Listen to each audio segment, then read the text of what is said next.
So if you're watching this video right now, I might believe that you would be one of those people who are kind of hesitant about starting to modify their blasters.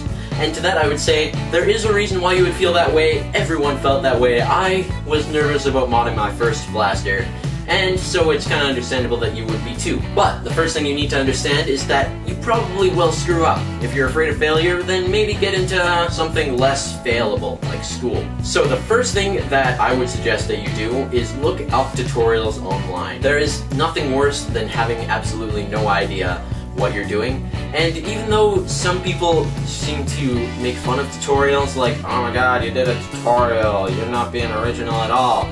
But if they're in that position that they're judging you about using tutorials, that means that they've probably used tutorials in the past and they've just learned how to make those decisions by themselves. So all that you really need to do is watch a few tutorials, do a few mods, and then you'll be a quality Nerf gun modifier. Second thing I would suggest is just doing it.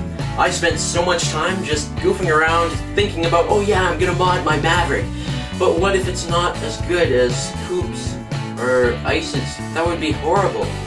What would I do? Here's what you're gonna do. You're gonna mod your blaster. What's important is that you did the best that you can do. So, if you're thinking about modding a blaster and you're about to chicken out, don't. Because you're feeling exactly how every modder has ever felt ever. The more you practice modding, the better you're gonna be at modding. If you look at the stuff that I did when I first started modding, it was awful. I literally cut a Maverick to pieces. There was nothing left. Here, I'll show you the shell. This is my first modified Nerf blaster. It is awful. Look at this. I cut it out.